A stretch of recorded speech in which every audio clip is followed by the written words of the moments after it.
নমস্কাৰ জ্ঞানৰ অধিষ্ঠাত্ৰী দেৱী সৰস্বতীৰ পূজা সমাগত আৰু মাত্ৰ কেইদিনমান পিছতে অনুষ্ঠিত হ'ব শিক্ষাৰ্থীসকলে বছৰ জুৰি ৰৈ থকা এই বিশেষ অনুষ্ঠান সৰু সৰু কণমানি কেইটাৰ পৰা আৰম্ভ কৰি শিক্ষক শিক্ষয়িত্ৰী সকলো ব্যস্ত হৈ পৰিব দেৱী সৰস্বতীৰ পূজা অৰ্চনা চাৰিওফালে মুখৰিত হ'ব দেৱীৰ বন্দনা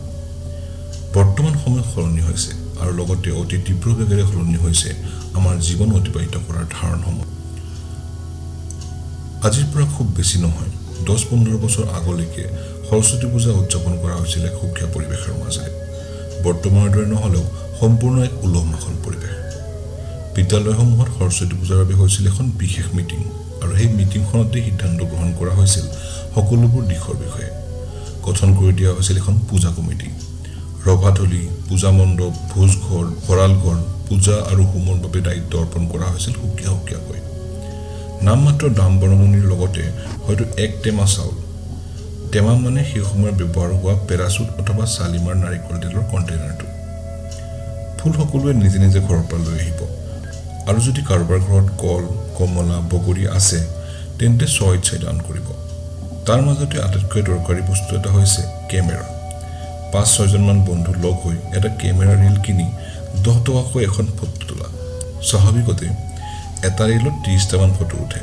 যদিও কেতিয়াবা ভাগ্য ভাল থাকিলে 2টাৰ পৰা 4টা এক্সট্ৰা ফটো তুলিব পাৰি আৰু বিশ্বাস কৰক এই 4টা এক্সট্ৰা ফটোৰ লাভ সেইটো লাভ লাখ টকা লাভ কৰাৰ অনুভৱতকৈ বেছি আছিল 90 দশকৰ প্ৰতিজন ছাত্ৰ-ছাত্ৰীৰ হয়তো চকু বন্ধ কৰিলেই এই অনুভৱবোৰ চকুৰ আগত এবাৰ হলেও ভাহি উঠিব কিন্তু বৰ্তমান সময় সলনি হ'ল এতিয়া আৰু আগৰ দৰে সেই মাদকতা নাই বৰ্তমান সকলোবোৰ বস্তু ধনৰ বিনিময়ত বিচৰা হয় নিজে বিচাৰি কাটি আনি ৰভা দিয়াৰ পৰিৱৰ্তে এতিয়া বিশাল পেণ্ডাল পূজাৰীৰ বন্দনাতকৈ উচ্চ স্বৰত মুখৰিত হয় ডিজে বক্সৰ সাউণ্ড কাপোৰ দোকান আৰু বিউটি পাৰ্লাৰ সমূহত হয় দীঘল শাৰী নতুনকৈ কিনা ব্ৰেণ্ডেড কাপোৰযোৰ মাতি লাগিব বুলি থিয় হৈ নমস্কাৰ হোমৰ ফুট যেনিবা নললেও হয় আৰু হয়ো দিয়াচোন এণ্ড্ৰইড আইফোনবোৰৰ যিহে মেগাপিক্সেল কেমেৰা 4 ঘণ্টা মেকআপ কৰি অহা মুখৰ কপালত কোলা ফুট লগাই দিলে কিবা এটা অড দেখিব লৰাবোৰ আকৌ বেলেগ টেনচন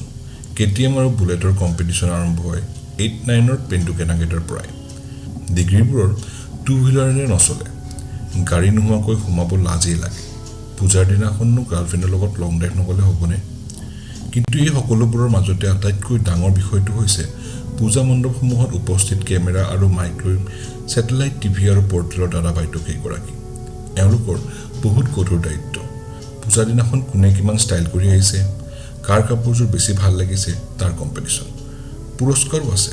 নিউজ ৰুমত জাজু বহি আছে বৰ ভাল দিয়া কিন্তু এটা কথা মনলৈ আহিছে এই যে টিআৰপিৰ বাবে এখন কম্পিটিশন পাতিছে তাৰ পৰা জানো আমাৰ কিবা লাভ হৈছে এবাৰ আপোনালোকে সেই দুখীয়া ল'ৰা ছোৱালী কেইজনৰ বিষয়ে ভাবিছেনে যে নতুন অথবা দামী কাপোৰযোৰ নোহোৱাৰ বাবে অথবা দেখাত সুন্দৰী নোহোৱাৰ বাবে পূজাত যাবলৈ ভয় খোৱা হৈছে এবাৰ সেই অভিভাৱকসকলৰ কথা ভাবিছেনে যে 2 পইচা উপাৰ্জন কৰে কিন্তু ল'ৰা ছোৱালী সমাজৰ আগত কম বুলি নেদেখুৱাবলৈ নিজৰ গাঁঠিৰ ধন ভাঙি নতুন কাপোৰ আৰু পাৰ্লাৰৰ 5-6 হাজাৰ টকা দিবলৈ বাধ্য হৈছে কাৰণ যদিহে নিদিও ছোৱালীকেইজনী কিবা ভুল সিদ্ধান্ত গ্ৰহণ কৰে বুলি অনবৰত চলি থকা যুঁজখনৰ বিষয়ে ষ্টাইল দেখাবলৈ অহা 14-15 বছৰীয়া শিশুটোৱে কেনেকৈ ইমান ওজন থকা আৰু ইমান তীব্ৰবেগী বাহন এখন চলাব এবাৰ ভাবি চাইছেনে অভিভাৱকসকলে এই ভিডিঅ'টো বনোৱাৰ উদ্দেশ্য এটাই অনুগ্ৰহ কৰি দেৱী সৰস্বতীৰ এই পবিত্ৰ পূজা হৈ থাকিব দিয়ক beauty pageant fancy dress competition অথবা ৰেচিং গেম নবনাওক আশা কৰিছোঁ পূজাৰ পাৰ্কখনত সৰস্বতী দেৱীয়ে আটাইকে সুমতি প্ৰদান কৰক যদি আপুনি নিজেই এই ভিডিঅ'টোৰ সৈতে একমত তেন্তে ভিডিঅ'টো পূজাৰ আগলৈকে যিমান বেছিকৈ পাৰে শ্বেয়াৰ কৰক